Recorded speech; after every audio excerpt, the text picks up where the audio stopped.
Hello viewers, welcome to my channel. இன்றைக்கி நாம் பார்க்க போகிற ரெசிபி நல்ல முறுமுறுன்னு சூப்பரான ஆனியன் பக்கோடா. இது எப்படி செய்யறதுன்னு இப்போ பார்க்கலாம். இதுக்கு தேவையான பொருட்கள்: வெங்காயம் 3 அல்லது 4 இந்த மாதிரி நீல வாக்கில் கட் பண்ணிக்கணும், மெல்லிஸாக. பூண்டு பொடியாக நறுக்கிக்கணும், இஞ்சி பொடியாக நறுக்கிக்கணும், பச்சை மிளகாயும் 2 இந்த மாதிரி கீறி வச்சுக்கணும், கருவேப்பிலை பொடியாக நறுக்கிக்கணும், கொஞ்சம் கொத்தமல்லி அதுவும் பொடியாக நறுக்கி வச்சுக்கணும்.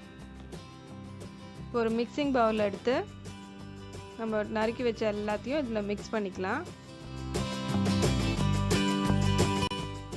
முதல்ல வெங்காயம்,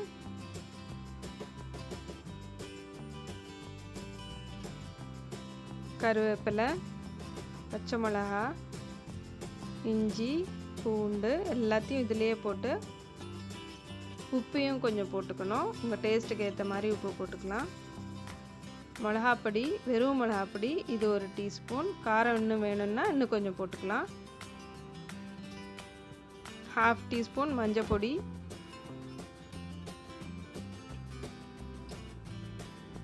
அப்புறம் கரம் மசாலா பொடி அது ஒரு 1/2 டீஸ்பூன், இது ஃப்ளேவருக்கு.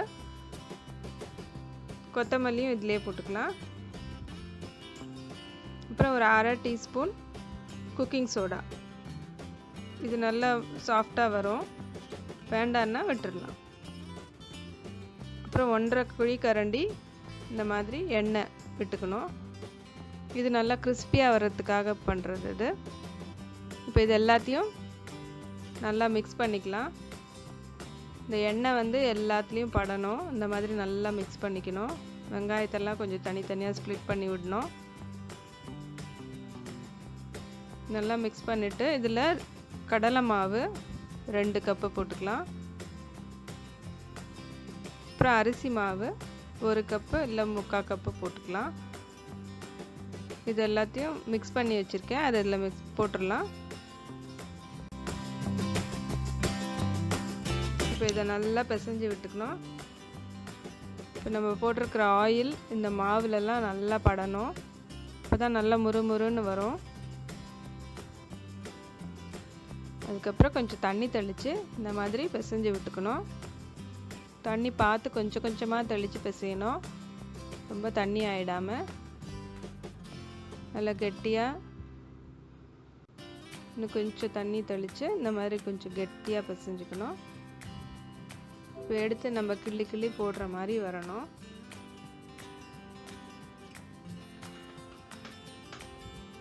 இப்போ இது ரெடி ஆகிடுச்சு. இப்போ எண்ணெய் ஹீட் பண்ணிவிட்டு அதில் போட்டு எடுக்க வேண்டியதுதான். இந்த மாதிரி கிள்ளி கிள்ளி போடணும்.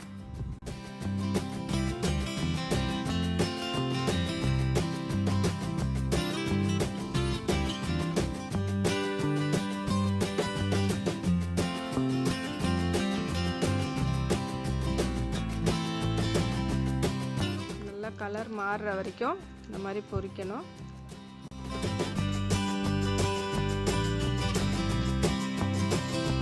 நல்லா இந்த மாதிரி கலர் கோல்டன் ப்ரௌன் ஆகணும்.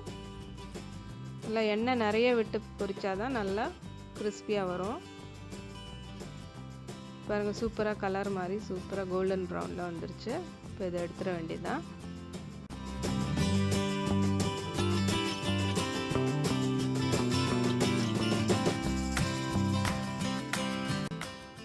இதே மாதிரி மிச்சம் இருக்கிற மாவையும் போட்டு எடுத்துடலாம்.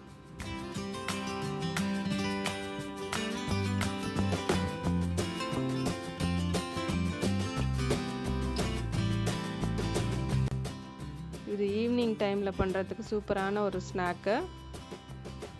இது மழை காலத்துலலாம் பண்ணால் ரொம்ப நல்லாயிருக்கும். ஒரு மசாலா டீயோடு சாப்பிட்டா ரொம்ப சூப்பராக இருக்கும்.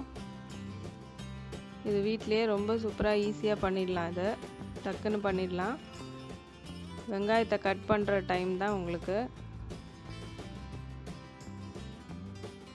டக்குன்னு மிக்ஸ் பண்ணி உடனே பண்ணிடலாம். இதை ஒரு 2-3 நாளைக்கு கூட வச்சு சாப்பிடலாம். எவ்வளோ சூப்பரான ஸ்நாக்கு ஈஸியாக ரெடி ஆயிடுச்சு. இது நீங்களும் உங்கள் வீட்டில் பண்ணி பாருங்கள், ரொம்ப ஈஸியாக பண்ணலாம். செஞ்சு பார்த்துட்டு உங்கள் கமெண்ட்ஸ் எனக்கு சொல்லுங்கள். Happy cooking!